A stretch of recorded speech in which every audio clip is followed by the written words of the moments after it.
only include things like population growth, which will include obviously increased demand in certain areas, but it has a lot to do with how the population is living. Increasing standards of living in developing economies, in emerging economies, are increasing consumptive levels of food and other consumptive goods, whether it's everything from washing machines to cars. And all of these manufactured goods, agricultural production, etc., requires water. So on this map, this is where we are now, on a per capita basis, so that you see that the most developed countries pretty much have the largest per capita water use. And curiously enough, some of the emerging countries with the largest populations, still have the smallest per capita water use. As these highly populated emerging economies increase their consumption levels, increase their standard of living, increase their diet, the pressures on water are going to increase dramatically, much more than if it was, for instance, only population growth.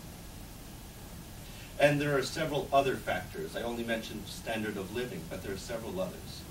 And the report goes into some detail on each of these, what we call drivers of change.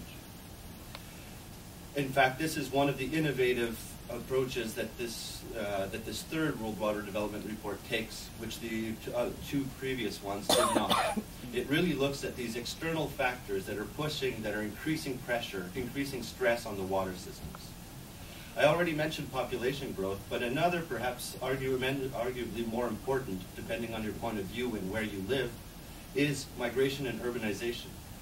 2008 saw the global shift from a majoritively rural population to a majoritively urban population. And this ratio of urban to rural will keep increasing. This has to do with migration and urbanization as people move towards cities, which concentrate the pressures on water and also concentrate the pollution that concentrated populations will produce on the resource. Economically, well, there's globalization, increased trade, and Bill was alluding to that in terms of the trade of virtual water that you have.